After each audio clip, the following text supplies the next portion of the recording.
J'ai toujours aimé l'expression « tu me manques ». Comment l'autre pourra-t-il nous manquer comme ça du jour au lendemain, alors qu'avant sa rencontre tout allait bien?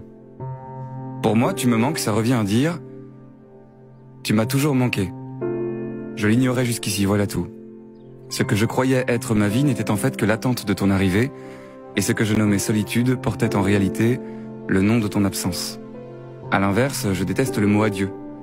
Moi, je l'entends en deux mots. Adieu. Comme si l'on remettait au ciel la chance de se revoir. Je préfère dire à nous. Si un jour nos routes se recroisent, c'est que l'un de nous deux l'aura décidé.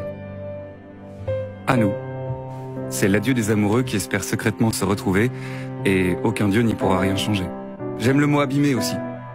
La plupart des gens l'utilisent comme blessé, alors que pour moi, tu m'abîmes. C'est regarde le vertige dans lequel tes yeux m'ont laissé. Ton sourire m'a fait tomber, plus encore que de me blesser. Tu m'effondres sans me cogner, tu m'abîmes. Je transporte désormais le vide de ton absence. Je n'aime pas le mot vérité. Pour moi, il est mal orthographié.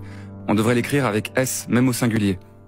Car même lorsqu'il n'y en a qu'une, il suffit de se déplacer pour qu'elle change d'aspect, comme un prisme qui fait danser les rayons au rythme de la marche.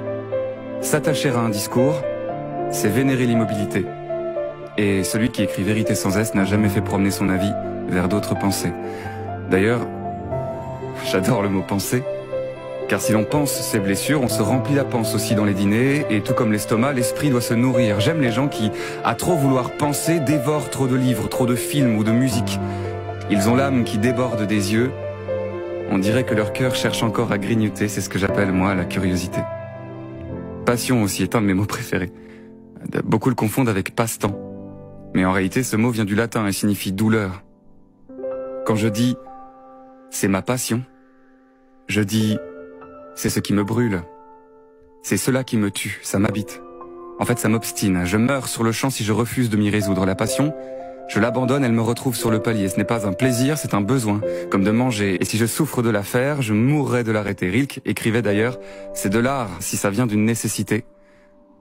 Voilà, la passion, c'est l'art d'exister. Aussi le verbe contempler, dont je viens d'apprendre la définition. Contempler, ça signifie être avec une portion du ciel. Je la contemple. Je la contemple, ça revient à dire j'ai en face de moi un bout d'horizon qui rit. Je trouve ça assez sublime. Au début, je comprenais pas la différence entre la douceur et la tendresse. Aujourd'hui, je l'ai comprise. La tendresse, c'est la douceur qui s'engage et qui veut éprouver. La tendresse, c'est la douceur qui a grandi et qui dit à l'amour « je voudrais te saisir, non pas pour t'emprisonner, mais pour marquer ma paume de ton empreinte. Je veux savoir les limites de toi et connaître par cœur les frontières de ta peau. » C'est une caresse qui veut s'emparer de ce qu'elle effleurait, un baiser qui veut mordre ce qu'elle embrassait. C'est sculpter l'autre par le désir de le toucher.